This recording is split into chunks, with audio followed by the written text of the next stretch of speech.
पण दर्शनशास्त्रामध्ये भगवंतांच्या अस्तित्वाच्या किंवा भगवंतांच्या दर्शनाच्या खुणा सांगितल्यात. कसं असावं भगवंताचं रूप.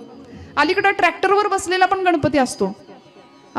गणपती उत्सवामध्ये मंडपामध्ये देखावा एका बाजूला, गणपती एका कोपऱ्यात असतो. त्याच्याकडे कुणाचं लक्ष नसतं. पण पडद्यामागं पत्त्याचे डाव रंगतायत. त्याचं काय करता. आज विडंबन होतंय भक्तीचं. पण गणेश जयंतीच्या पर्व काळावर इतकी गोड सुंदर मूर्ती आहे. गेल्या 30 वर्षापासून व्याख्यानमाला असू दे, कीर्तन प्रवचन असू दे, इतक्या सुंदर पद्धतीने समाज जागरणाचे उत्तम आपण कार्यक्रम करता आहात.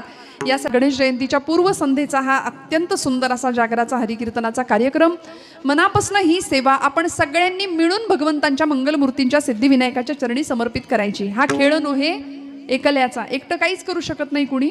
सगळ्यांनी मिळून सेवा करायची आणि भगवंतांच्या चरणावर वाहायची. सगळे जागे राहा. 9:15 वाजेपर्यंत सर्वांगाचे कान करून कीर्तन श्रवण करूया. तुम्ही आम्ही खेळीमेळी गदारोळी आनंदे. हा आनंदाचा गदारोळ आहे. जिथे खणखणीत टाळी वाजवावी वाटेल तिथं वाजवायची. जिथं नाम घ्यावंसं मनापासून वाटेल तिथं घ्यायचं. रिलॅक्स व्हा. कुठलाही प्रपंचाचं टेन्शन चिंता धरूच नका ना मनात. बाकी प्रपंच आहेच आहे रोजचं राहडगडगं. रोज तो त्रास देतोच आहे आम्हाला प्रपंच. रोज संसार दुःख देतोच आहे आम्हाला. इथे कशा करता आला आपण. संसारातले सगळे क्लेश बाजूला व्हावेत आणि तो मंगल करणारी ती मूर्ती आहे, मंगलमूर्ती आहे. सर्व सिद्धींचा तो दाता आहे म्हणून तो सिद्धी विनायक आहे. सगळ्या चिंतांचं हरण करणारा आहे म्हणून तो चिंतामणी आहे. त्याच्याकरता आपण आलो ना. मग आता त्याच्या जवळ आलो, त्याच्या सानिध्यात आलो तर संसार विसरायची तयारी ठेवूया. 1.5-2 तासासाठी सर्वांगाचे कान करून श्रवण करूया. कीर्तन संतश्रेष्ठ एकनाथ महाराजांचा गोड अभंग निरूपणाकरता मागणीपर प्रकरणातला घेण्याचा प्रयत्न केलाय. आज जागराची कीर्तन सेवा असल्या कारणाने भगवंताला त्याच्या जयंतीच्या पर्वकाळाच्या निमित्ताने आपण केलेल्या उपासने संदर्भाने मागणारा हा एकनाथ महाराजांचा अभंग आहे. विठ्ठल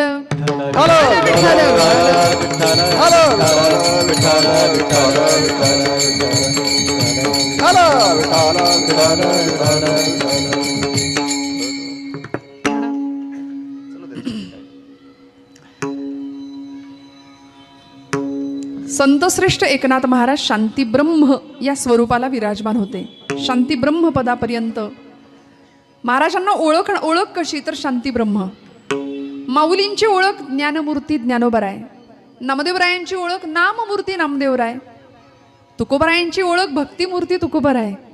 समर्थ रामदास स्वामींची ओळख शक्तिमूर्ती समर्थ रामदास स्वामी आणि शांतीमूर्ती संतश्रेष्ठ श्री एकनाथ महाराज. संप्रदायाला एकच नाथ असा मिळाला की ज्यांनी संप्रदायाची परंपरा खऱ्या अर्थी सनाथ केली. सुंदर प्रपंच आणि सुंदर परमार्थ दोन्ही उत्तम साधलं. आणि सकल संतांनी बघा, संतांनी सांगावं आम्ही वास्तविक इथले नाही, आम्ही वैकुंठीचे वासी आलो. याचे कारण असे कशा करता तुमचं माझ्या कल्याण करता. सकलांच्या पाया माझा दंडवत आपुलाले चित्त शुद्ध करा. चित्तशुद्धीची कामना संतांनी वेळोवेळी केली आणि तुमचं माझं कल्याणच व्हावं याकरता संत प्रगट झाले. संत अवतीर्ण झाले. ब्रह्ममूर्ती संत जगी अवतरले. उद्धराया आले दीनजना. तुमचा माझा उद्धार व्हावा याकरता उत्तम असं भक्तीचं साधन देण्याकरता संत आलेत. आणि कलियुगामध्ये कीर्तनासारखं साधन नाही. बरं बघा, इथं सगळ्यांना प्रवेश आहे. या रे लहान थोर याती भलती नारी नर सकळांचे आहे इथं अधिकार. सगळ्यांनी इथं यावं, सगळ्यांनी इथं बसावं आणि भक्तीचा आनंद घ्यावा. संसारिक त्रासापासून व्यापापासून सुटण्याचा एकमेव हा मार्ग आहे. बरं, इथं आल्यानंतर देवाशी एकनिष्ठ राहायचं. देशाप्रती सद्भाव मनामध्ये बाळगायचा आणि धर्म भावना हृदयातली जागृत करायची. काय घडतं इथं आल्यानंतर. इथं आल्यानंतर आमचं हृदय गाभाराच बनून जातो ना. पाय चौरंग होतात, हात बिल्वपत्र होतात, डोळे समया होतात आणि हृदय गाभारा बनतो. आणि मग अशा हृदयामध्ये भगवंत प्रतिष्ठित होतो. जिथं विकार नष्ट होतात तिथं देव आहे. म्हणून तर देव या शब्दामध्ये दिव हा धातू आहे आणि दिव म्हणजे प्रकाश. जिथं प्रकाश आहे ना त्याला देव म्हटलंय. जो स्वयंप्रकाशी आहे तो देव आहे. आणि असं देवत्व तुमच्या माझ्या जीवनामध्ये यावं. अपूर्ण असलेला जीव पूर्णत्वाला जावा याकरता कीर्तन.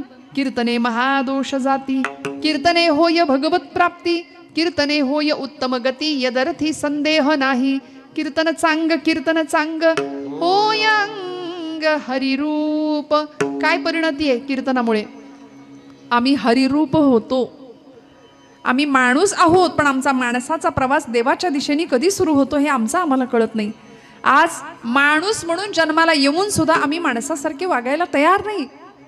माणसातली माणुसकीचं दर्शन दुर्मिळ झालंय ना समाजामध्ये. आम्ही या देशाचं, या धर्माचं, देवाचं आणि या मातीचं काहीतरी देणं लागतो. वसुधैव कुटुंबकम, हे विश्वाची माझे घर, वासुदेवम सर्वमिती.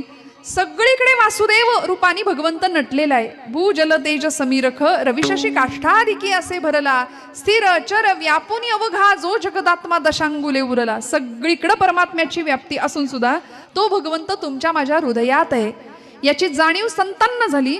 म्हणून तर तुकोबार आहे. भामनाथाच्या डोंगरावर जायचे कशा करता? तुका म्हणे होय मनाशी संवाद, आपुलाची वाद आपणासी. काय घडत होता हो चमत्कार? वृक्षवल्ली आम्हा सोय रे वनचरे वृक्षवल्ली. पुण्याई ना, इतके उपकार आहेत ना साधू संतांचे, छत्रपती शिवप्रभूंचे, छत्रपती संभाजीराजांचे आमच्यावरती. आमचा धर्म सुरक्षित आहे, आम्ही इथं सुखाने श्वास घेतोय, आम्ही कीर्तनात बसलोय, आमचा जवान तिकडं सीमेवर लढतोय, सगळं छान चालू आहे. याचं कारण एकच आहे, संतांचे आणि या महापुरुषांचे आमच्यावर असलेले अनन्वित उपकार आहेत, प्रचंड उपकार आहेत. म्हणून मंगलमूर्तींचं दर्शन घेण्याआधी छत्रपती शिवप्रभू आपल्याला दिसतात आपल्या मंडळामध्ये. का हो? राजे होते म्हणून देवळातला देव सुरक्षित राहिला, राजे होते म्हणून वेधशाळेतला वेद सुरक्षित राहिला, राजे होते म्हणून स्त्रीच्या कपाळावरचं कुंकू सुरक्षित राहिलं, राजे होते म्हणून वृद्धांचं जीवन सुरक्षित राहावं, राजे होते म्हणून इथल्या स्वराज्याची माती सुद्धा सुरक्षित राहिली. आणि आम्ही आज राजांच्या नावाखाली साधू संतांना सुद्धा जातीपातीत वाटायला निघालो. ज्ञानोबराय अमुक जातीचे, तुकोबराय अमुक जातीचे, नाथबाबा अमुक जातीचे, सावतामाळी अमुक जातीचे. मी बऱ्याचदा म्हणते, जातीत आम्ही संतांना वाटलं ना तर आम्ही मातीत जाऊ, एवढं नक्की. आम्ही मातीत जाणार. कारण हिंदू म्हणून एकसंध 18 पगड समाज एकत्र आणला छत्रपतींनी एका निशाणाखाली. त्याला भगवा हे नाव दिलं, हे त्यागाचं प्रतीक झालं. त्यामुळे मराठा कुणाला म्हणायचं? आम्ही 92 कुळी 96 कुळीमध्येच अडकलो. पण मराठा या शब्दाची खरी कन्सेप्ट, खरी संकल्पना छत्रपती सांगतात, जो भगव्यासाठी मरतो तो मराठा, जो छत्रपतींच्या स्वराज्याप्रती कृतज्ञता श्रद्धा बाळगतो तो मराठा, जो भगव्यासाठी लढतो तो मराठा, प्रसंगी प्राणांची पर्वा न करता जो भगव्यासाठी धारातीर्थी पडतो तो मराठा. ही मराठी शब्दाची व्याख्या आहे. मराठा ते तुका मेळवावा, महाराष्ट्र धर्म वाढवावा, समर्थ सांगतात. सबंध समाज एकत्र यावा. आणि मग हे एकजुटीने होण्यात आलेलं काम. सध्या बघा ना, आमच्या तरुणांची पावलं इकडं वळायला तयार नाहीयेत. पण मी मगाशी सुद्धा काकांना बोलले, दादांना बोलले की खरंच आज संप्रदायाची इतकी सुंदर अवस्था आपल्याला बघायला मिळते. ज्ञानोबांनी, तुकोबांनी मुहूर्तमेढ किंवा पाया रोवलेला हा संप्रदाय 12व्या शतकापासून 750 वर्षानंतर आज ज्ञानोबांशिवाय, तुकोबांशिवाय, छत्रपती शिवाजी महाराजांशिवाय, संभाजी महाराजांशिवाय आम्हाला तरुणोपाय नाही, हे या महाराष्ट्रातल्या प्रत्येक लेकराला आता कळलंय. म्हणून तर आमच्या रक्तामध्ये ज्ञानोबा, तुकोबा, छत्रपती शिवाजी, छत्रपती संभाजी असले पाहिजेत, याची जाणीव सगळ्यांच्या अंतःकरणात निर्माण होणं फार गरजेचं आहे. आमची तरुण मंडळी सुद्धा इकडे आली पाहिजे. तरणा भाग्यवंत नटे हरिकीर्तनात. इकडे तरुण मंडळ, आता इथे सुद्धा तशी तरुणांची संख्या कमी आहे माझ्या भावंडांची, नाही का? भगिनी वर्ग, मातृतुल्य वर्ग, पितृतुल्य वर्ग, इथे मोठ्या संख्येने आता तुम्ही उपस्थित असलात तरी सुद्धा एक 20-25 मुलं जी इथं यायला हवी आहेत ती मंडळी येत नाहीयेत. का हो? कारण एक समज आहे, रिटायरमेंट झाल्यानंतर करू, आता कशाला करायचं? भगवंतांनी जे दिलंय त्याच्याविषयी कृतज्ञता तुमच्या माझ्या हृदयामध्ये असली पाहिजे. या देवभूमीमध्ये, या संत भूमीमध्ये आपण राहतो. समाजाचं, देवाचं, देशाचं काहीतरी देणं लागतो. वास्तविक आम्ही ज्याला द्यायचंय त्यांनी आपल्याला किती दिलंय याची जाणीव ठेवायची. आपण जागे आहात ना? जागे आहात ना सगळे? कीर्तन म्हटलं की ती बाया येते, तिला नाही निमंत्रण द्यायला लागत. त्यामुळे खणखणीत स्वरात नामस्मरण होऊ द्या, खणखणीत टाळी वाजू द्या आणि जागेपणी श्रवण करा. जागेपणी. कारण आता मन, मनगट आणि मेंदू या तीनही गोष्टींना जी निद्रा आलेली आहे ती संतांनी जागते पण आम्हाला दिले. जगजोगी जगजोगी हा जगजोगी जगजोगी जगजोगी जगजोगी जगजोगी जगजोगी जगजोगी जगजोगी जगजोगी जगजोगी जगजोगी जगजोगी जगजोगी जाग जाग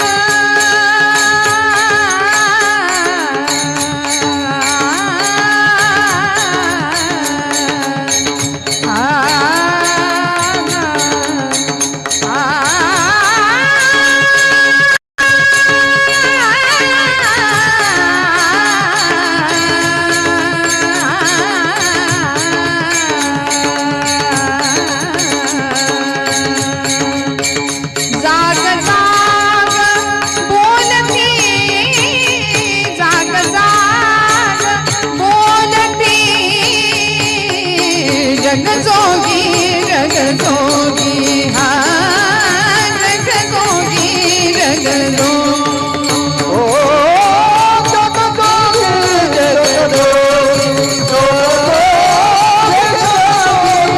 जगजोगी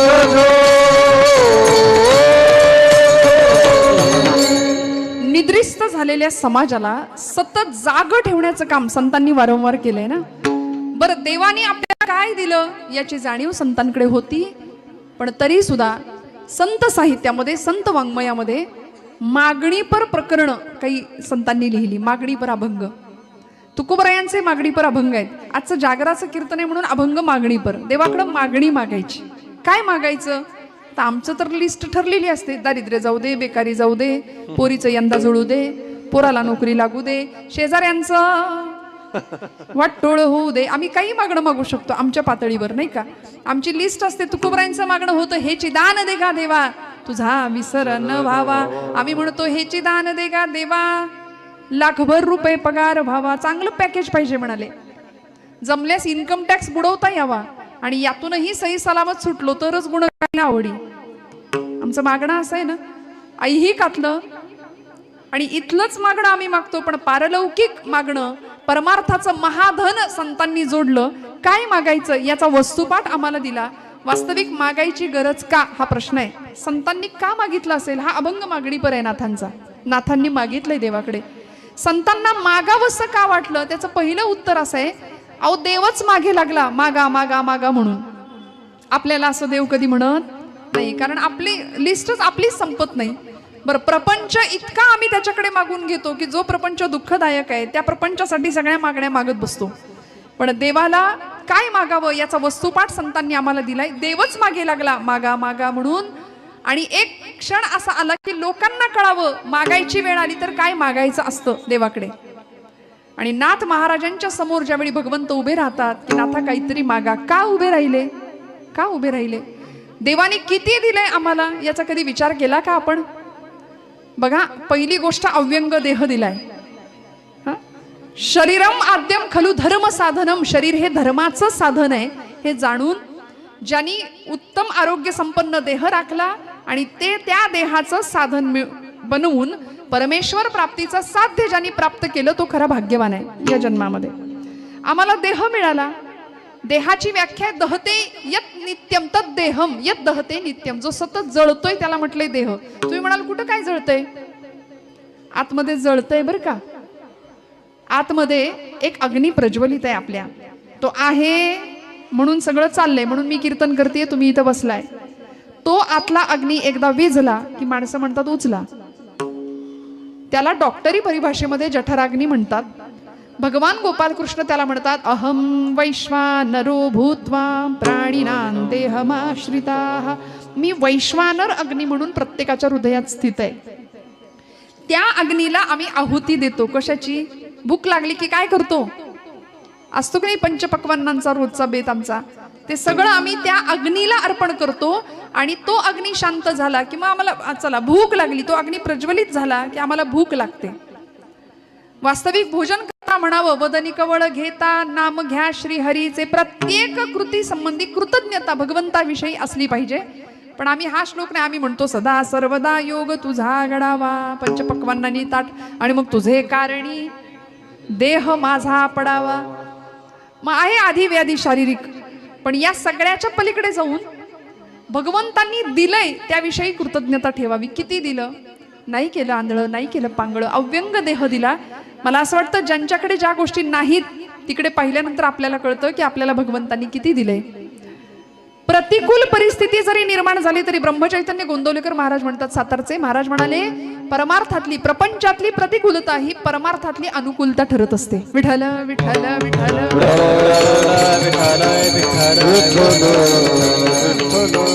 किती दिलंय भगवंतांनी बघा ना. असं शेताच्या शेतकरी होता, काम चालू होतं शेतामध्ये, आणि शेजार गावचा एक वाटसरू गावा शेजारनं चालला होता त्या रस्त्यावरून. त्यांनी त्या मालकाला विचारलं, महाराज म्हणले, बाबा हा रस्ता कुठे जातो? शेतकरी म्हणला, माझी बैल नाही विकायची. म्हणला, माझी बैल विकायची नाहीत. नेमकी अडचण काय होती तुम्हाला कळली तसं ते वाटसरू, आपण पुढच्या गावाला जाऊ, पुढे निघू. वास्तविक मराठी भाषा बघा कशी आहे. हा रस्ता कुठे जातो, रस्ता कुठं म्हणण्याची पद्धत आहे. रस्ता तिथंच असतो, रस्त्यावरून चालणारा माणूस पोहोचतो त्याच्या गंतव्यापर्यंत. शेतकरी म्हणला, माझी बैल जोडी विकायची नाही, चांगली धष्टपुष्ट आहेत जनावरं, कामाला उपयोगी पडतात, मी देणार नाही, माझी बैल नाही विकायची. दुपारची वेळ झाली, बायको शेतामध्ये भाकरी घेऊन आली आणि छानपैकी दोघांनी जेवणाला सुरुवात केल्याबरोबर पहिला घास तोंडात घातला. तो शेतकरी म्हणला, अगं ऐकलंस का, कोण्या गावचा वाटसरू होता तो म्हणला, आपली बैल विकता का? मी म्हणलं माझी बैल नाही देणार. ती म्हणली, अहो मी नाही केली, सुननं केली आहे म्हणली भाजी, मी नाही केली, सुनबाईनं केली आहे. तिला वाटलं भाजीत खारट मीठ जास्त झालंय की काय, किंवा कमी झालंय की काय, म्हणून ओरडतायत की काय. तिनं विचार केला, सुनबाईकडे बघते म्हणली घरी गेल्यावरती. इथं एवढे दिवस झाले लग्नाला होऊन अजून भाजीत मिठाचा अंदाज नाही, मीठ किती असावं कळत नाही, नीट जमतच नाही हिला चवीचा स्वयंपाक करायला. बघते घरी जाऊन. घरी गेली, सुनबाईवर तोंड सुख घेतलं. आता सासू सुनेचं काय नातं असतं? पूर्वीच्या काळी असं म्हणतात ना, सुना सासवांना घाबरायच्या.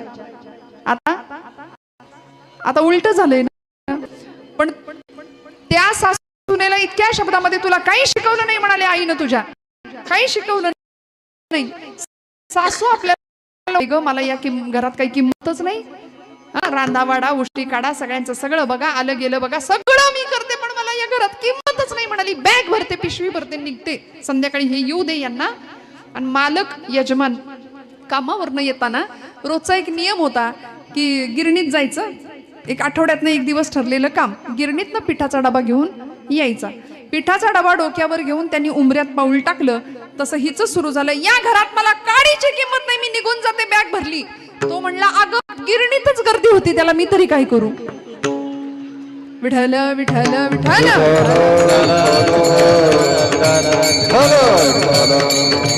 सांगायचं तात्पर्य, विनोदाचा भाग सोडून द्यायचा. दृष्टांत कशा करता की भगवंतांनी एका अवयवात जरी बिघाड झाला तरी किती अडचण निर्माण होऊ शकते आपण कल्पना करू शकतो. भगवंतांनी सगळं दिलं, सगळं दिलं. मनुष्य जन्माचे निज्ञाने सच्चिदानंद पदवी घेणे एवढा अधिकार नारायणे कृपावलोकने दिला. उत्तम नरदेह दिला ना. मग आता भगवंतांनी तर सगळं तर दिलं, मग आता त्याला काय मागायचं? खरं तर मागायची गरज आहे का? काय मागायचं असतं याचा वस्तुपाठ आम्हाला नाथबाबा देतात अभंगाच्या प्रथम देवा माझे मना लागो तुझे चरणी. देवा माझे मना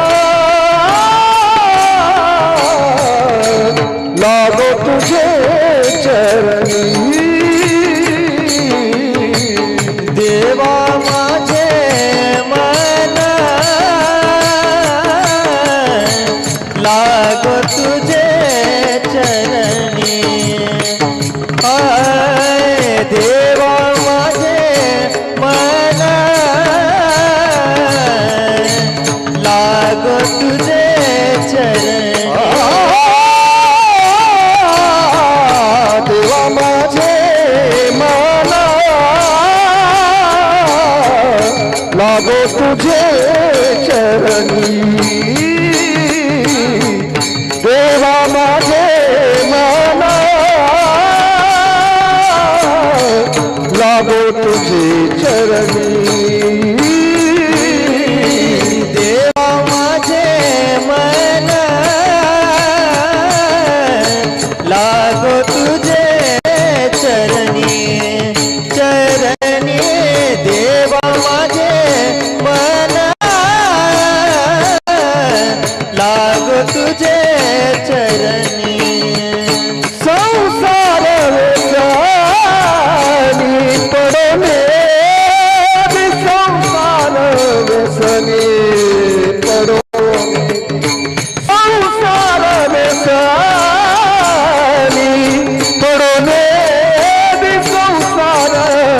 व्यसनी पडोने नामस्मरण घडो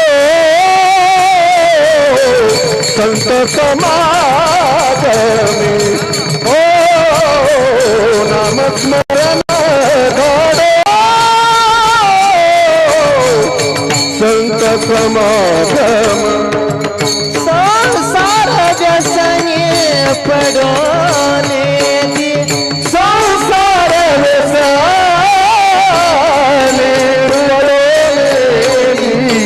नामस्मरण संत समागमे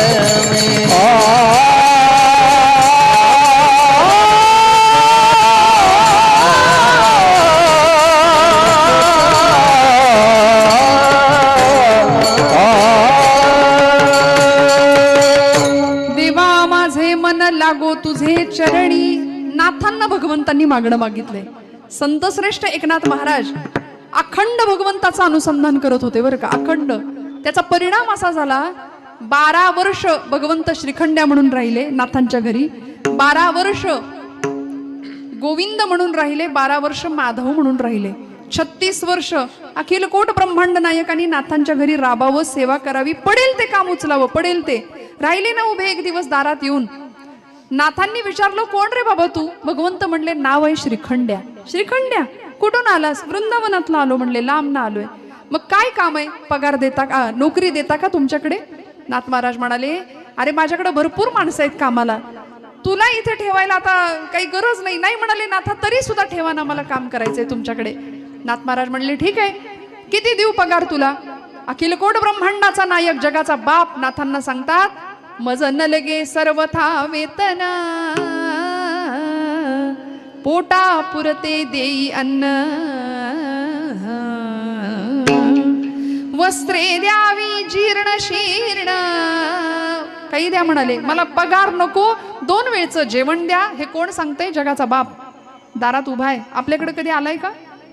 नाही ना. आपण निस्वार्थ भावनेने सेवा करत नाही. याचं कारण, नाथांच्या दारात उभा राहतो, भगवंत स्वतः सांगतात की मला तुम्ही वापरून जुनी झालेली तुमची धोत्र द्या, मी ती नेसेन, पण मला तुमच्या जवळ ठेवा. नाथ महाराज म्हणाले की अरे तू काम करशील आणि पगार घेणार नाही, असं कसं होईल? ठीक आहे म्हणाले, तू इथे राहा, तू जाताना म्हणाले मी एक काम करेन. तुझ्या घरी कोण कोण असतं? भगवंत म्हणतात, आता खोटं बोलावं तरी पंचायत आहे, खरं बोलावं तरी अडचण आहे. तरी पण म्हणाले, लहानपणापासून मला नाटकाची सवय आहे, मी खोटं बोलत आलोय, पण भगवंतांचं खोटं हे खऱ्यासाठी होतं बरं का. आम्ही भगवंतांच्या चरित्रावर गप्पा मारणारी बरीच मंडळी पटकन बोलून जातो, देवानी किती खोट्याचा आधार घ्यावा, देवानी 16,108 बायका केल्या, हे काय आम्हाला जाते बोलायला. अहो पण त्या सगळ्या नरकासुराच्या तावडीतल्या होत्या की ज्यांना समाज जवळ करत नव्हता, अशांना भगवंतांनी जवळ केलं. ज्याला कुणी नसतं ना त्याला देव असतो, ज्याला कुणी नाही त्याला देव जवळ करतो. आणि प्रपंचातली वेदना भगवंताकडे जास्त लवकर नेते आम्हाला. बघा, सगळं उत्तम असताना देव नाही आठवत आम्हाला, नाही आठवत. या सगळ्यांना भगवंतांनी जवळ केलं. आणि असा भगवंत नाथांना सांगतो, म्हणाले मी एकटाच आहे, एकटाच आहे. नाथ महाराज म्हणाले, एकटाच आहेस, जाताना तुझं लग्न लावून देतो. म्हणले चालेल का? देव म्हणले, आता झाली पंचायत, आधीच 16,108 म्हणून लोक माझ्या नावाने ओरडतात, आता हे अजून एक कलम वाढवणार. पण म्हणले जाऊ दे, आता भक्ताच्या घरी राहायला मिळते, राहतो. दिवाळखोर नारायण त्याला बहुतांचे ऋण म्हटले. देव भक्ताचं ऋण फेडण्याकरता येतो. 12 वर्ष श्रीखंड्या म्हणून भगवंत राहिले. देवाला झोपलेलं कधी नाथांनी पाहिलं नाही बरं का, कधीच नाही पाहिलं.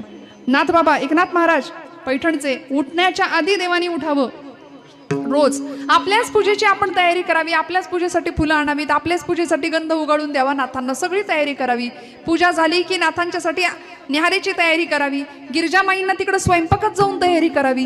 दुपारची वेळ झाली भोजनाची की पाट पाणी घ्यावं, नाथांना जेवायला वाढावं. जेवण झालं की उष्ट खरकट सुद्धा या ब्रह्मांड नायकांनी उचलावं.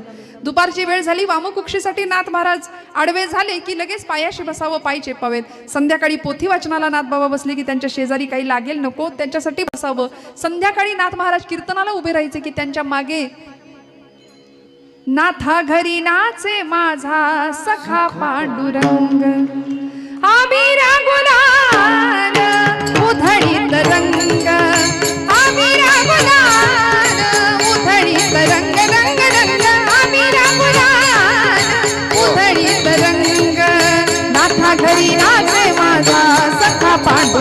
पांडुरंग नाथा घरी राजे माझा सखा पांडुरंग नाथा घरी राजे माझा सखा पांडुरंग कोण नाचा भगवंतांनी नाथांच्या मागे कीर्तनात कोण ना बघा ना देव भक्ताच्या घरी येतो राबतो नाचतो उष्ट खरकट सुद्धा उचलतो पण त्याकरता भक्ती तशी असावी लागते तुका म्हणे त्याचा देव सर्व भार चालवी कामार होऊन एक गडी होतो काय मागितलं हो ज्या क्षणी भगवंत राबतायत नाथांच्या घरी 12 वर्ष सेवा करावी आणि 12 वर्षानंतर नाथांना काही कारणांनी कळलं की माझ्या घरी साक्षात परब्रह्म राबतय त्या दिवशी श्रीखंड्यासमोर नाथ महाराज गडबडा लोळले आणि म्हणले देवा देवा फसवलत मला तुम्ही तडपडून मेलो असतो तर बरं झालं असतं पण मला फसवलत भगवंत म्हणतात नाथा अवभक्तीचं ऋण माझ्यावर वाढत गेलं लोकांची सेवा करता जातीपतीचा विचार न करता हजारोंच्या पंक्ती रोज वाड्यावर बसवता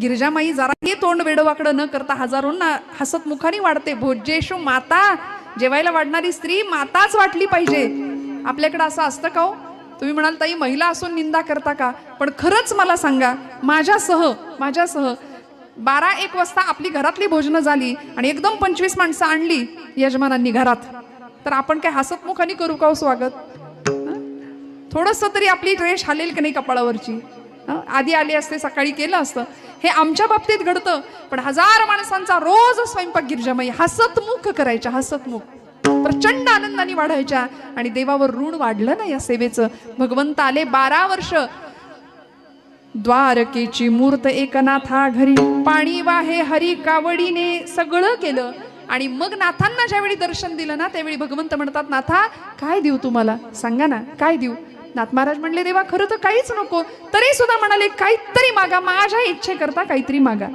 आपल्या समोर असा जर देव प्रगट झाला तर आपण काय मागाल आपली यादी तयार आहे मी तर लोकसभेचं विधानसभेचं तिकीटच मागून घेईन प्रत्येकाचं ठरलेलं आहे ना काय मागायचं आपला प्रपंचच त्याच्या करताय कितीही आणा संपतच नाही पुरतच नाही सकाळी आणा संध्याकाळी प्रपंचातला आणा जो असतो ना तो संपत नाही म्हणाले बघा ना आमचा प्रपंचच असा आहे आयुष्यभर आम्ही सुखा करता धडपड करतोय म्हणले धड पडेपर्यंत माणूस धडपडतो आणि ते धड सुद्धा शेवटी धड पडतच नाही असा प्रपंच आहे असा संसार आहे दुःखदायक पण या संसाराकरता नाथांनी काय मागितलं नाथा भगवंता तुला द्यायचंच आहे ना एकतर मला नको आहे पण तुला द्यायची इच्छा आहे ना दे काय देशील देवा माझे मन लागो तुझे चरणी संसार व्यसनी पडून उत्तम प्रपंच होता नाथांचा पण नाथांना माहिती होतं हे संसाराचं व्यसन आहे का विषय तो त्यांचा झाला नारायण विषय तो त्यांचा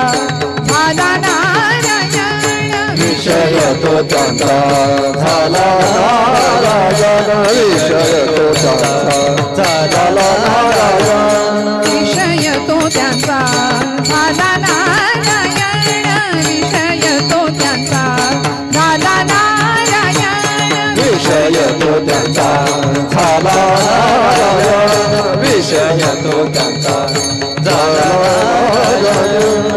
नावडी जन धन माता पिता नावडी जन धन माता पिता विषय तो त्यांचा झाला नारायण विषय तो त्यांचा झाला नारायण नावडी जन धन माता पिता नावडी जन धन माता पिता विषय तो त्यांचा झाला नारायण विषय तो त्यांचा झाला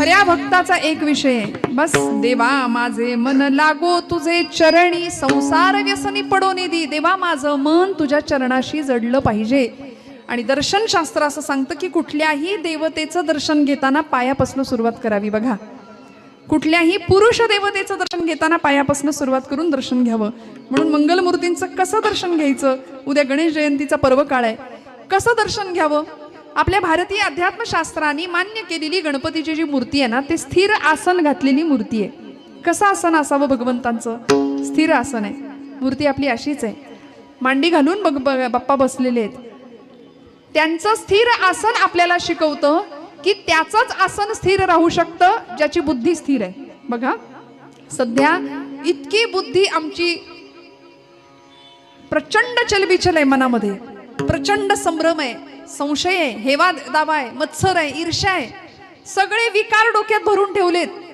परवा एक वाक्य ऐकलं, म्हणाले हे काही डस्टबिन आहे का आमचं?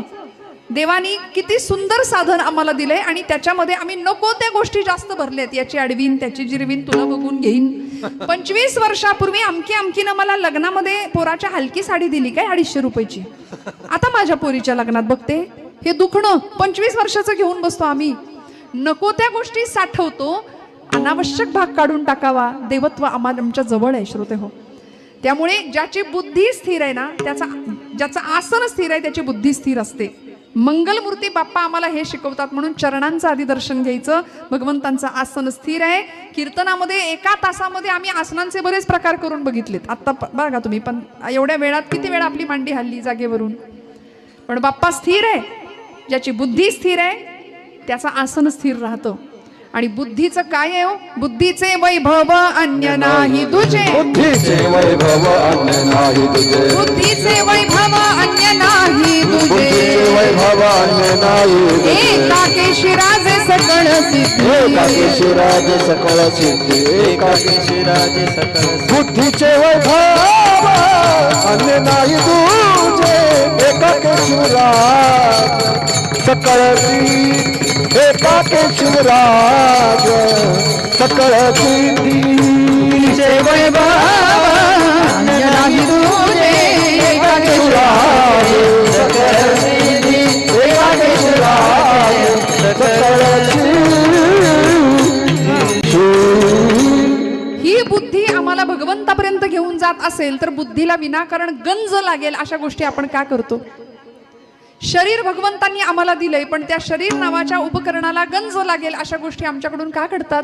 माझ्या तरुण भावंडांना मी नेहमी सांगते, हे शरीर नावाचं उपकरण आहे. व्यसन शरीरामध्ये टाकलं की त्या क्षणी ते यंत्र गंजायला सुरुवात होते, त्या क्षणी नुकसान सुरुवात होतं. मग इतकं सुंदर देह द्यायचंय भगवंताच्या सेवेकरता, द्यायचंय धर्मरक्षणा करता, द्यायचंय देवरक्षणा करता, देवकार्या करता. त्यामुळे देवा माझे मन लागो तुझे चरणी. तो जीवलोक साधू कुणाला म्हणावं? ज्यानं 6 विकार धुतलेले आहेत त्याला साधू. 6 विकार धुणारा ते साधू.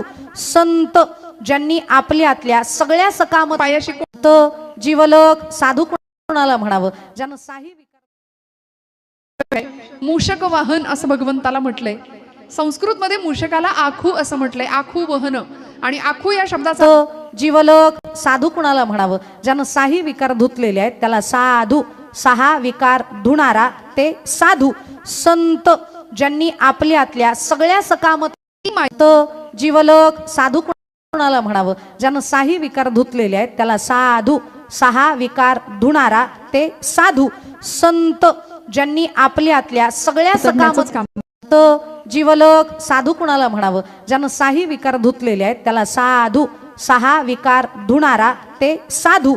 संत ज्यांनी आपल्यातल्या सगळ्या सकाम तो जीवलोक साधू कुणाला म्हणावं? ज्यानं 6 विकार धुतलेले आहेत. माझ्याकडे अखंड असमाधानी आहोत, अखंड वैफल्य, नैराश्य, फ्रस्ट्रेशन माणसाच्या वाट्याला आहे. मग त्यातनं सगळ्यातनं बाजूला पडण्याचा एकमेव मार्ग आहे. व्यवहारातलं किती मोठे पण आपण गाठा, पण मी हात जोडून सांगते, आपल्या लेकरांना अध्यात्माची श्रीमंती लहानपणापासून शिकवा. मायबाप हो, लहानपणापासून लेकरं इथं येऊ द्यात, म्हणू द्या ना गाथा, घेऊ द्या ना हातामध्ये ज्ञानेश्वरी, घेऊ द्या ना हातामध्ये हरिपाठ, घेऊ द्या ना एखादा भगवद्गीतेचा अध्याय पाठांतर तरी चालतील. कारण झोपे जीवलोक साधू कुणाला म्हणावं? ज्यानं 6 विकार धुतलेले आहेत त्याला साधू. 6 विकार धुणारा ते ज्यांतो जीवलोक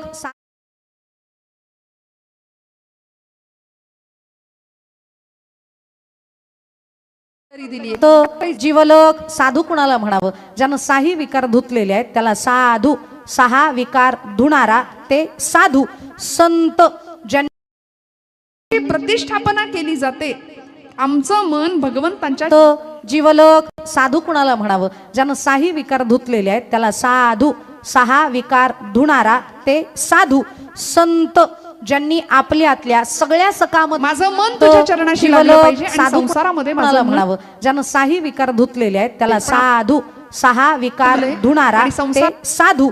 संत ज्यांनी आपल्यातल्या सगळ्या बांधलंय सकाम की आपण संत जीवलक साधू कुणाला म्हणावं ज्यानं साही विकार धुतलेले आहेत त्याला साधू सहा विकार धुणारा ते साधू संत ज्यांनी आपल्यातल्या सगळ्या सकाम बाई, जीवलक साधू कुणाला म्हणावं ज्यानं साही विकार धुतलेले आहेत त्याला साधू माझा पोरगा मला आई आई आई आई करणारा मुलगा मला आता विचारत सुद्धा नाही ग म्हणले. काय सांगू तुला, बायकोचा बैल झाला म्हणाले.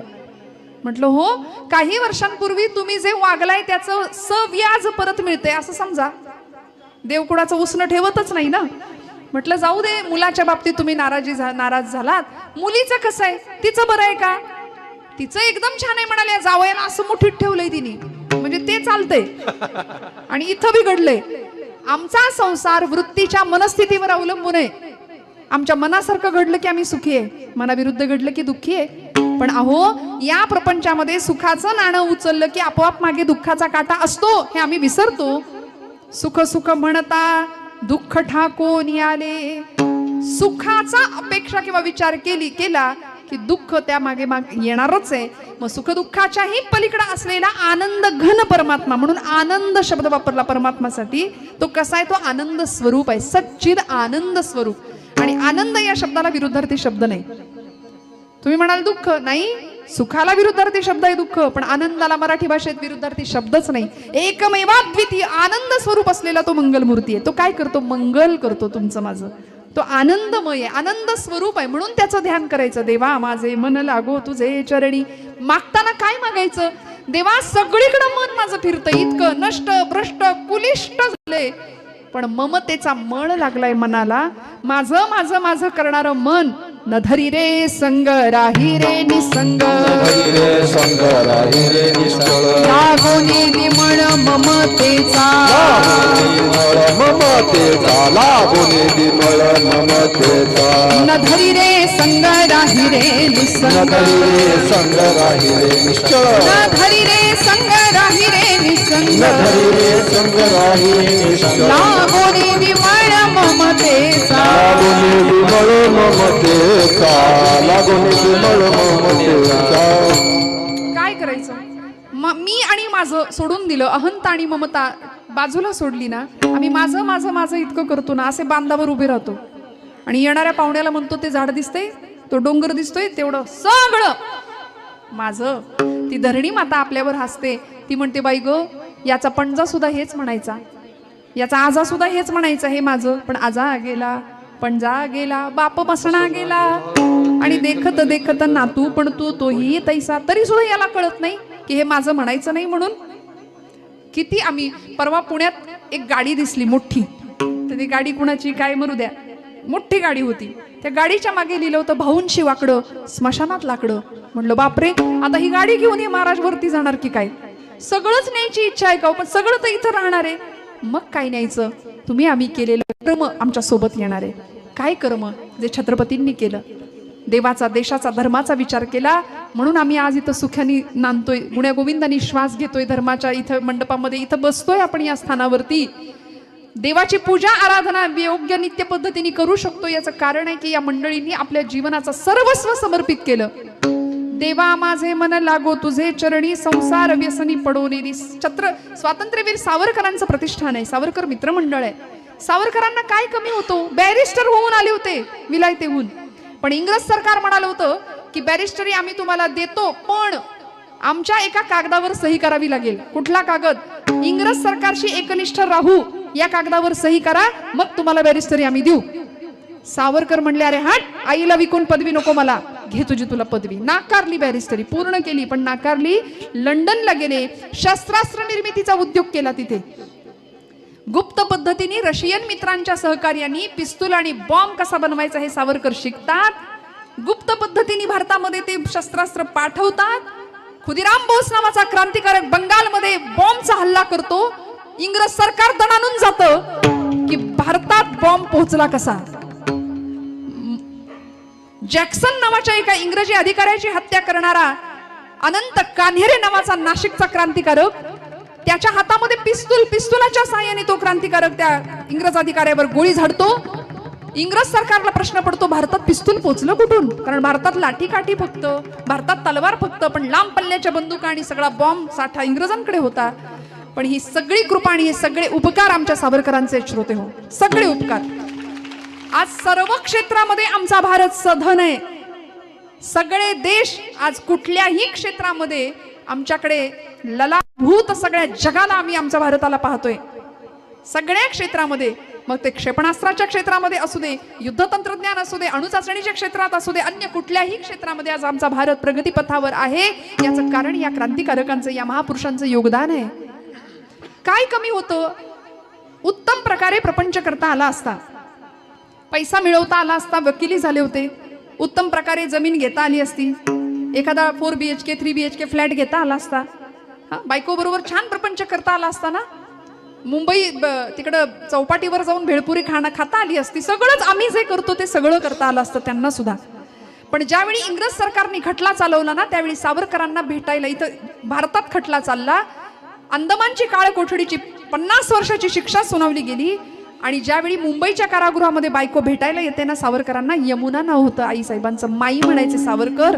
काय त्याग असतो, माई म्हणायचे सावरकर त्यांना, यमुना नाव होतं. 18 वर्षाची फक्त होती सौभाग्यवती ती. सावरकरांचं वय 25 वर्षाचं ज्यावेळी शिक्षा झाली.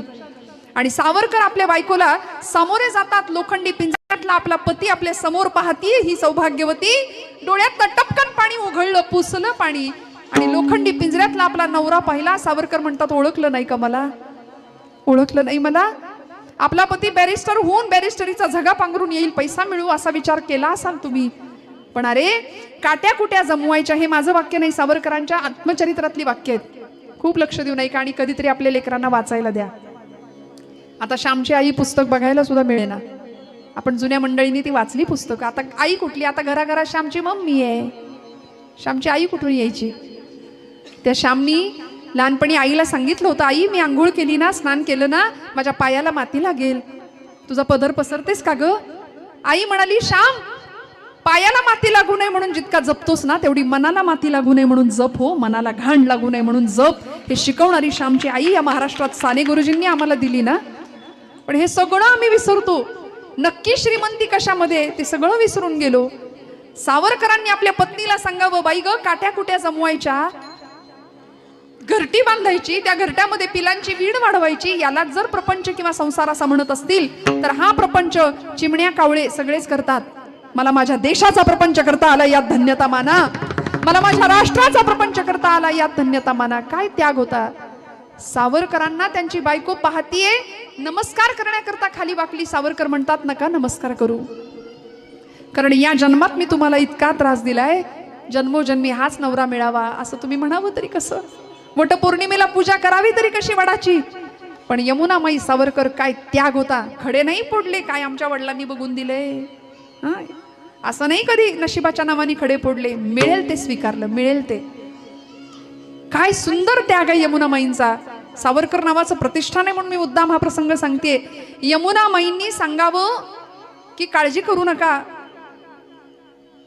सावरकर विचारतात की कशी पूजा कराल वटपौर्णिमेला, हाच पती जन्मोजन्मी मिळावा म्हणून. सावरकरांची बायको सांगते की देशाचा प्रपंच करणारा पती पुरुषोत्तम भगवंतांनी मला या जन्मात दिलाय, मी पाय बघून ठेवते, पुढच्या जन्मात चुकायला नकोत म्हणून नमस्कार करते. नमस्कार केला, पायाला स्पर्श केला, डोळ्यातलं अश्रू लपवले. घरादारावर जप्ती आली या सगळ्यांच्या. सावरकरांना कैद झाल्यानंतर सावरकरांची वहिनी नाव होतं येसू वहिनी आणि बायकोचं नाव यमुनामाई. दोघींनाही आपापल्या माहेरी जावं लागलं. माहेरच्यांनी घरात घेतलं का हो, नाही. गायींच्या गुरांच्या गोठ्यामध्ये दोघी जणी राहिल्या. घरच्यांनी असं शेणाने सारवायचं ताटाच्या आकाराची जमीन, घरच्यांनी ओंजळीत आणून भात वाढायचा त्याच्यात आणि मग जेवायचं. याला म्हटलं त्याग. आणि आम्ही पहिला पै गाठी मारून सगळं सेविंग चालतं आमचं. ना देवाचा, ना देशाचा, ना धर्माचा विचार. आमची भारतीय संस्कृती, गृहिणी सगळ्या आमच्या माता भगिनी बघा ना, आम्ही देण्यातला आनंद किती मानतो. रोज गृहलक्ष्मी सौभाग्यवती भारतीय स्त्री असते, ती काय करते, रोज तुळशीला पाणी घालतो आम्ही. रोज घरामध्ये तुळस असणं, गळ्यामध्ये तुळशीची माळ असणं. तुकोबराय म्हणतात, ज्याच्या घरात तुळस नाही ना त्याचं घर स्मशान गृह असं समजावं. हे माझं नाही, हे संतांचं वचन आहे. विठ्ठल.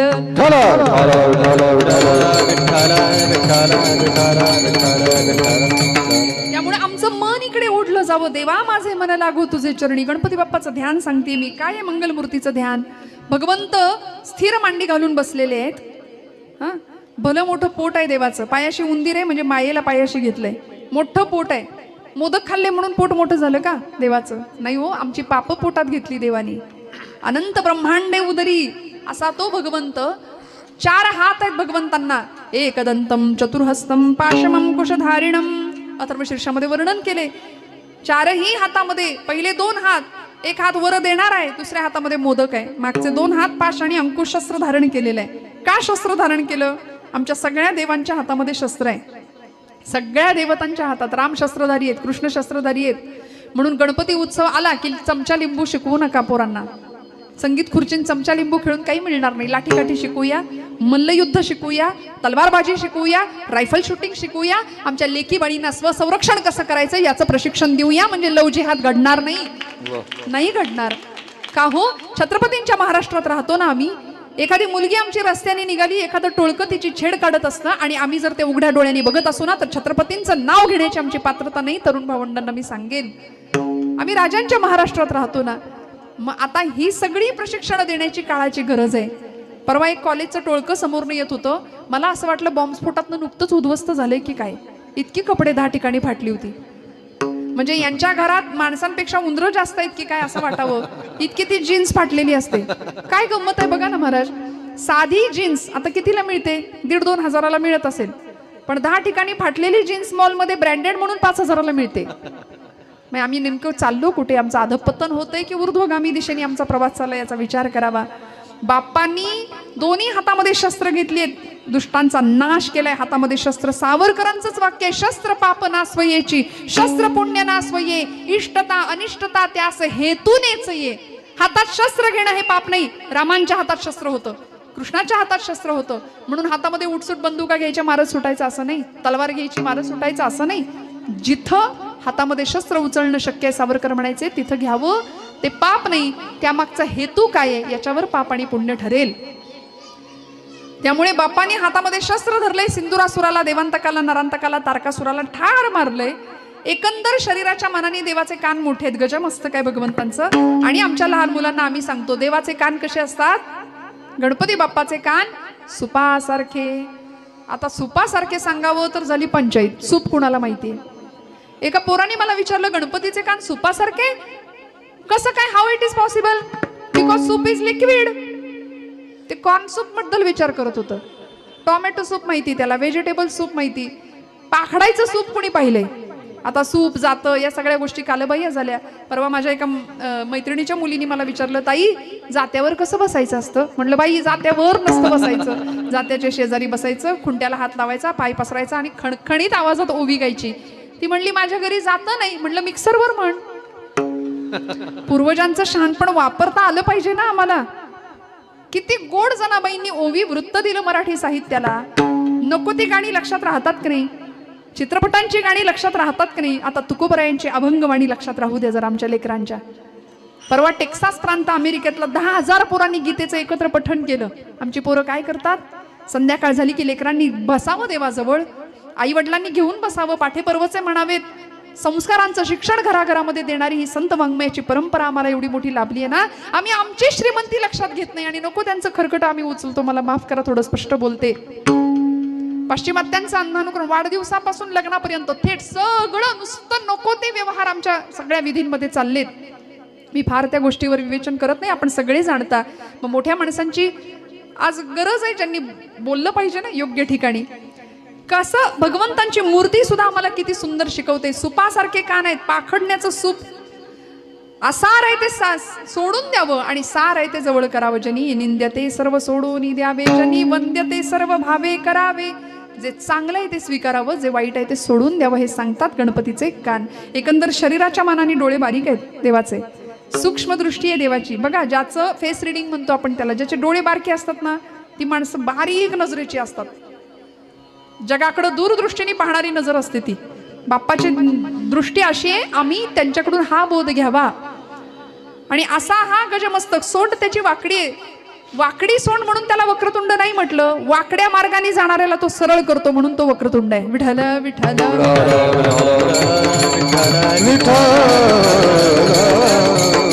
आणि मग आता अशा भगवंतांचं ध्यान माझ्या दृष्टीला पडलं, माझं मन त्याच्या चरणावर गेलं आणि दुसऱ्या चरणामध्ये आता त्याचं नाम मुखात येऊ दे.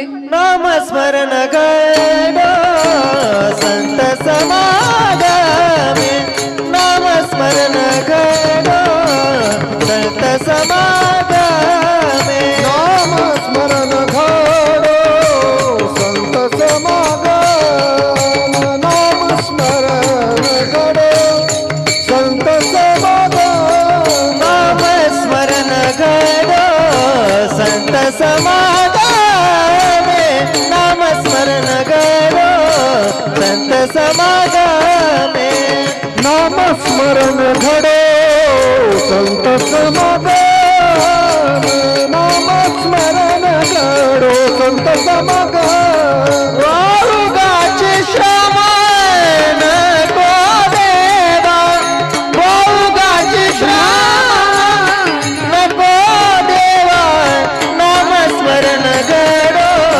संत समागमे, नामस्मरण गणो संत समागमे, वाळुगाची भ्रमण को देवा, वाळुगाची भ्रमण नको देवा, नामस्मरण घडो संत समागम, नामस्मरण घडो संत समागम.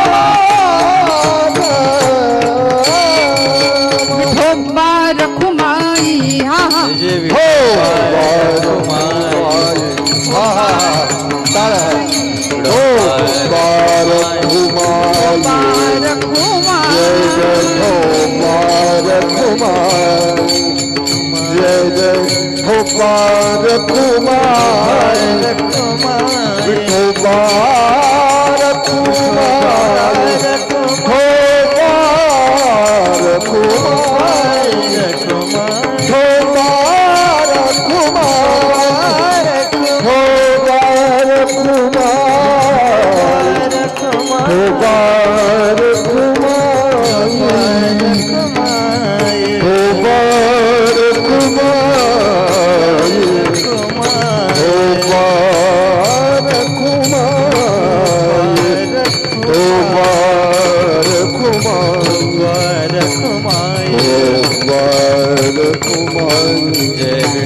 टाळी टाळी टाळी भजन करा. रखुमाई हा हा विठोबा रखुमाई, जय विठोबा रखुमाई, विठोबा रखुमाई, विठोबा रखुमाई, जय विठोबा रखुमाई, जय विठोबा रखुमाई, जय विठोबा रखुमाई.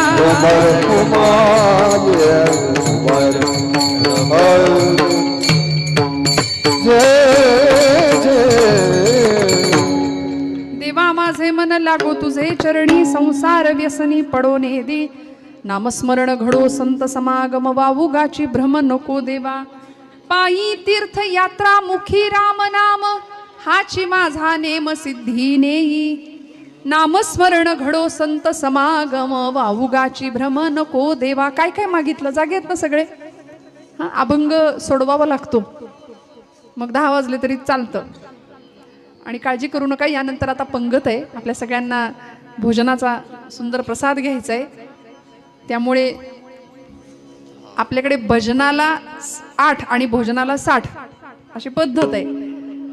काहींचं लक्ष कीर्तनामध्ये आता नाही लागणार, 9 नंतर जरी कितीही लांबवलं तरी सुद्धा. त्यामुळे काळजी करू नका, अगदी काही 5 मिनिटात आता आपण कीर्तन समारोपाकडे नेतोय. संतश्रेष्ठ शांतीब्रह्म श्री पैठण निवासी असलेले संतश्रेष्ठ एकनाथ महाराजांचा गोड अभंग आहे. अभंग मोठा आहे. माझ्याकडे असलेल्या वेळेमध्ये सगळ्या अभंगाचं निरूपण करणं, चिंतन करणं तसं कठीण आहे. अभंग कधीच सोडवता येत नाही. खरं तर तुम्ही म्हणाल मग बोलवलंय कशाला, अभंग सोडवत नाही तर. अभंग सुटत नाही. श्रीपाद शास्त्री भडांगे म्हणून खूप मोठे कीर्तनकार ज्येष्ठ होऊन गेले. ते म्हणायचे अभंग कधीच सुटत नाही. कारण ज्ञानोबांना काय म्हणायचे, नाथांना काय म्हणायचे आपण नाही सांगू शकत. आपण फक्त त्या अभंगाची पूजा बांधू शकतो, अर्थाची. त्या भावावस्थेत आपण नाही जाऊ शकत. अभंग सुटला तेव्हाच होतं जेव्हा कीर्तन करता करता हा देह पडेल तेव्हा अभंग सुटेल. अभंग असा नाही सुटत. आपण कीर्तनावर प्रेम करा, कीर्तनकारावर प्रेम करू नका. लाखो कीर्तनकार आहेत महाराष्ट्रात, ते येतील जातील, पण ही गादी आहे ना, या गादीवर आपलं प्रेम राहू द्या. 30 वर्षांची परंपरा आपण चालवली कीर्तनाची, ही अखंड चालावी. 100पर्यंत पुढच्या पिढीने ही परंपरा चालवावी. महाराष्ट्रातले अनेक कीर्तनकार इथं यावेत आणि आपल्यासाठी हा नामाचा गजर, हा भक्तीचा गदारोळ, हा आनंदाचा. कारण ही दिवाळी आहे खरं आपल्या आयुष्यातली, ही दिवाळी आहे, बाकी नाहीये. संसार दुःखदायकच आहे, तिकडून सुखाची अपेक्षाच करू नका. तो रडवतो म्हणूनच तो संसार आहे. संसरती इति संसार, हा संसार रडवतो आम्हाला. मग संसार सोडायचा का? नाही सोडायचं काहीच नाही.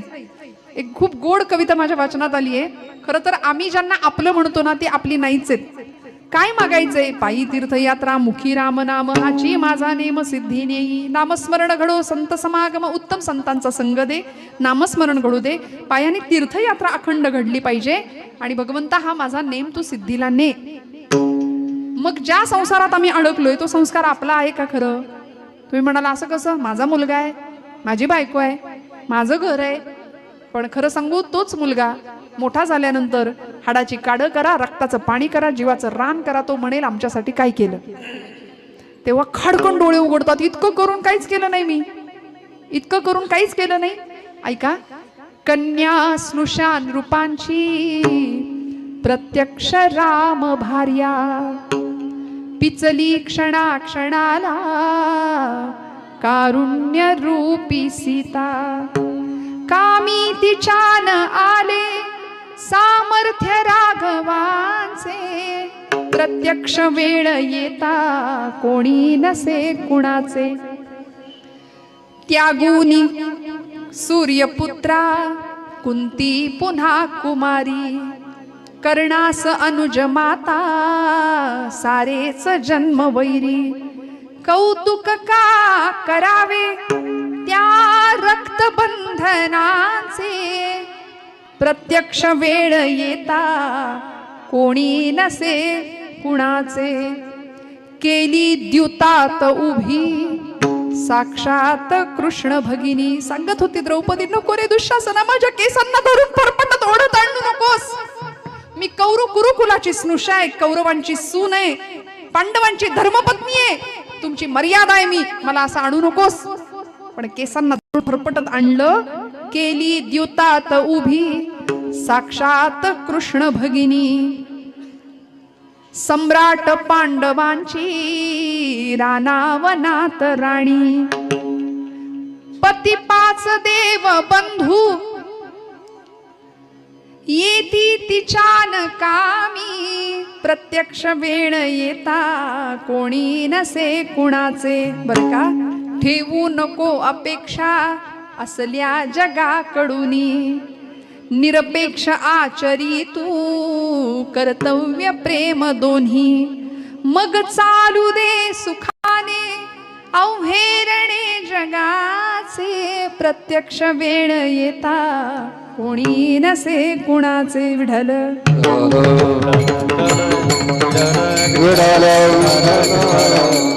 आपलं म्हणणं, कालचा सख्खा मित्र आजचा कट्टर शत्रू होतोय. जन्माला आलेलं लेकरू मोठं झाल्यावर आईला वृद्धाश्रमात टाकण्याची तयारी करतोय. मग हे काय आहे नेमकं? हा प्रपंच आहे. आमचं कर्तव्य आम्ही प्रामाणिकपणे करत राहणं, ही कर्मपूजा. कर्मे ईशु भजावा, कर्मेव गुरुरीश्वर, हा गीतेचा सिद्धांत आहे. बस कर्मामध्ये परमेश्वर पाहावा आणि ज्याचं कर्म श्रेष्ठ आहे तो भगवंत सद्गतीला त्याला पोहोचवतोच. हीच कर्मपूजा छत्रपतींनी केली, ही कर्मपूजा संभाजीराजांनी केली. का? समर्थ संभाजीराजांना सांगत होते, तरीच याहून करावे विशेष, तरीच म्हणवावे पुरुष. छत्रपती शिवप्रभूंनी अधिष्ठान ठेवलं होतं आई तुळजाभवानीचं. हे राज्य व्हावे ही तो श्रींची इच्छा म्हणाले, ही माझी इच्छा नाही म्हणाले राजे. 150 मावळ्यांच्या धारोष्ण रक्ताचा अभिषेक शिवशंभू महादेवाच्या पिंडीवर केला. रायरेश्वराच्या डोंगरावर त्या रायरेश्वराच्या समोर बोटाला कापलं आणि रक्ताचा अभिषेक शंभू महादेवाच्या पिंडीवर करावा. आणि शंभू महादेवाला सांगितलं, हा पहिला आणि शेवटचा अभिषेक आमच्या रक्ताचा, इथून पुढे आमचं नाही, शत्रूचं रक्त सांडेल तुझ्यावर. जटाटवी गलज्जल प्रवाह पावित स्थले कलेवलंब्य लंबितांबुजंग तुंग मालिका टमट टमट टमट टमट निनाद वट्टमरवयं चकार चंड तांडवक्तनोतु न शिव शिवं वावा. जटाकटाः संभ्रम भ्रमन् निलिम्ब निर्झरी विलोल वीचि वल्लरी विराजमान मुरगरी गट गट गट वलल्ललाट पट्ट पावकी किशोर चंद्रशेखरे रति प्रदीक्षणं मम. धराधरेन्द्र नंदिनी विलास बंधु बंधुर स्फुरत दिगंत संतती प्रमोदमान मानसे कृपा कटाक्ष धोरणे निरुद्ध दुर्धरापदी क्वचित दिगंबरे मनोविनोद वेदो वस्तुनी. हर हर हर. एवढाच आवाज आहे आपला. जागे आहेत ना आपण सगळे? खणखणीत आवाज आला पाहिजे. छत्रपती श्री शिवाजी महाराज की. ते होते म्हणून आपण आहे ना. त्यामुळे संतांनी सांगितलेलं आचरण करणं म्हणजे धर्माचं आचरण करणं. त्या मार्गावरून चालणं म्हणजे धर्माचं अनुसरण करणं. कारण संत म्हणजे दुसरं काही नाही. संतांनी दिलेली दिशा ही धर्माची दिशा आहे. बस धर्म म्हणजे दुसरं काही नाही. आपल्याला वाटतं धर्म म्हणजे काहीतरी कठोर आहे. अजिबात नाही. धर्म आईसारखा आहे आमच्या. आई लेकरू आजारी पडलं, लेकरू चुकलं तर त्याच्या 2 कानाखाली वाजवते. पण तीच आई लेकरू आजारी पडलं तर त्याच्या उशा पायथ्याशी बसते. तसा धर्म आम्हाला सांभाळतोय. संत आम्हाला सांभाळतायत. परमेश्वर आम्हाला सांभाळतोय. फक्त त्याच्याकडे मागताना काय मागायचं, काय द्यायचं त्याला. नाथ बाबा एवढं सगळं मागतात भगवंताकडे. देवा माझे मन लागो तुझे चरणी, संसार व्यसनी पडवणे दे. माझ्याकडून नाम घडू दे, मला संतांचा संग दे, माझी तीर्थयात्रा घडली पाहिजे. आणि आता अजून काय हवं? नाथ बाबा म्हणतात शेवटच्या चरणात, नको देवा काही नको. अधिक मागणे नाही नाही देवा, अधिक मागणे नाही नाही देवा, अनेक मागणे नाही नाही देवा, अनेक मागणे नाही नाही देवा,